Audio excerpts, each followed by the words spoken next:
तो वहीं उत्तराखंड की खबरों में रुक करेंगे उत्तर प्रदेश के लखनऊ का, जहां पर मुख्यमंत्री योगी आदित्यनाथ विकसित भारत की संकल्प यात्रा में पहुंचे हुए हैं। तो गरीब के बारे में कार्य योजना बनाती है। यहाँ गरीब कल्याण भी हो रहा है, विकास के कार्य भी हो रहे हैं, नौजवान के लिए रोजगार की सुविधा भी उपलब्ध हो रही है और साथ साथ देश को दुनिया की एक बड़ी ताकत के रूप में स्थापित करने के कार्यक्रम भी साथ साथ चल रहे हैं। जब एक नागरिक खुशहाल होगा तो परिवार के बाद समाज और देश के बारे में भी सोचेगा और यही संकल्पना है। भाइयों बहनों, सरकार आपके बारे में सोच रही है तो आपकी भी जिम्मेदारी बनती है कि प्रधानमंत्री जी ने इसके लिए पंच प्रण की बात कही है। 5 प्रण जब ये देश 2047 में अपनी आजादी की शताब्दी महोत्सव मना रहा होगा, 100 साल पूरे कर रहा होगा, उस समय हमारा संकल्प क्या होना चाहिए कि हमारा देश विकसित भारत बने। एक ऐसा भारत जिसमें हर व्यक्ति के लिए सुरक्षा की गारंटी हो, हर दुनिया की खुशहाली हो, दुनिया का नेतृत्व करने वाला हो, वसुधैव कुटुंबकम के भाव के साथ दुनिया को अपने साथ ले चलने की सामर्थ्य रखता हो, कोई अभाव में न हो, कहीं भी कोई भूखों न मरे, किसी के लिए राशन की सुविधा, कोई ठंड से न मरे, इसके लिए गरीबों के लिए कंबल की व्यवस्था, अच्छी शिक्षा मिले इसकी सुविधा, स्वास्थ्य की बेहतरीन सुविधा मिले इसके लिए आयुष्मान भारत की सुविधा, स्ट्रीट वेंडर के बारे में भी पीएम स्वनिधि योजना के अंतर्गत कार्य हो रहा है।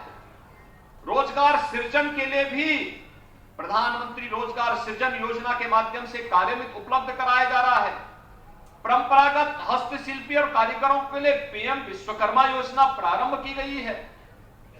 ग्रामीण क्षेत्र में लोगों को उजड़ना न पड़े, जहां पर आवास है वहीं पर उसका मकान बने, उसका मालिकाना अधिकार ही उसको प्राप्त हो जाए, इसके कार्यक्रमों को भी आगे बढ़ाने का कार्यक्रम ग्रामीण क्षेत्र में युद्ध स्तर पर चल रहा है। दिसंबर तक हम लोग 1.25 करोड़ लोगों को इसकी सुविधा का लाभ प्रदेश में दे देंगे और देश में भी इस सुविधा का लाभ लगातार देने के कार्यक्रम चल रहे हैं। और उसी दृष्टि से जो पंच प्रण की बात प्रधानमंत्री जी ने की है, उसमें जो पंच प्रण है उनमें से कि भारत 2047 तक एक आत्मनिर्भर और विकसित राष्ट्र बनाने के सपने को साकार करने की दृष्टि का एक संकल्प हमारा होना चाहिए। इसके लिए गुलामी की मानसिकता से उभरना, देश की समृद्ध विरासत पर गौरव की अनुभूति करना, भारत की एकता को सुदृढ़ करेंगे और देश की रक्षा करने वालों का सम्मान भी करेंगे और एक नागरिक होने के नाते अपने कर्तव्यों का निर्वहन भी करेंगे।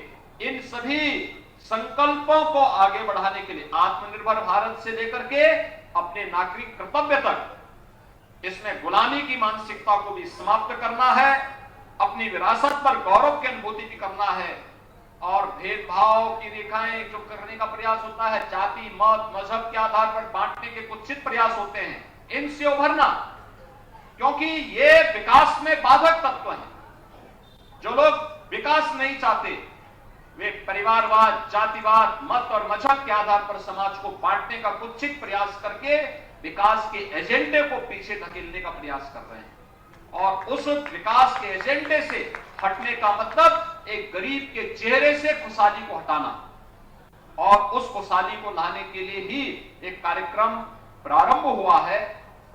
लखनऊ के इस कार्यक्रम के साथ मुझे आपके साथ संवाद बनाने का अवसर प्राप्त हुआ है। मुझे प्रसन्नता है कि प्रधानमंत्री आवास योजना, आयुष्मान भारत योजना के साथ साथ पीएम स्वनिधि योजना से जुड़े हुए लाभार्थियों को अभी हमने यहां प्रमाण पत्र भी दिए और साथ साथ संवाद के कार्यक्रम में महिला स्वयंसेवी समूह के स्तर पर भी एनआरएलएम ने किस तरीके से काम किया है। प्रदेश भर में हम लोगों ने इसके लिए बहुत सारे कार्यक्रम बनाए हैं। ग्रामीण क्षेत्र में हमारे पोषण मिशन से जुड़ी हुई जितनी भी योजनाएं हैं उसको हमने एनआरएलएम को ही सौंप दिया है। 60,000 महिलाएं सीधे सीधे उसमें रोजगार पाई हैं। बैंकिंग की सुविधा के लिए बीसी सखी की कार्य योजना हमने प्रदेश के अंदर लागू कर दी। हर गांव में एक बीसी सखी, वह गांव-गांव में लोगों के पैसे को बैंक में जमा करती है, किसी को निकालना उसके माध्यम से निकालती है और साथ-साथ गांव की बैंक की समस्या का समाधान भी करती है। यानी बहुत बेहतरीन काम कर रही है, बहुत अच्छा काम कर रही है और उससे उनकी इनकम भी बढ़ रही है। प्रयास करना पड़ेगा।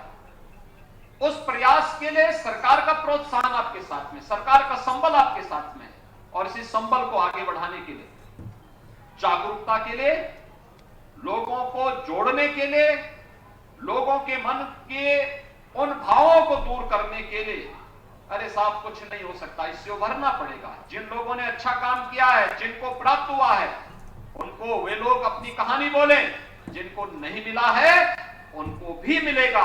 जो भी पात्रता की श्रेणी में होगा, हर पात्र व्यक्ति को इस सुविधा का लाभ प्राप्त होगा। इस सरकार का संकल्प है। उसी संकल्प को आगे बढ़ाने के लिए आज हम यहाँ पे विकसित भारत संकल्प यात्रा के साथ यहाँ जुड़ने के लिए आए हैं। इस अवसर पर कुछ ही देर में प्रधानमंत्री जी इस कार्यक्रम के साथ जुड़ने जा रहे हैं। मैं इस अवसर पर आप सभी का हृदय से तो यहाँ आप सुन पा रहे थे मुख्यमंत्री योगी आदित्यनाथ को, जो विकसित भारत की संकल्प यात्रा में शिरकत करने पहुंचे हुए थे।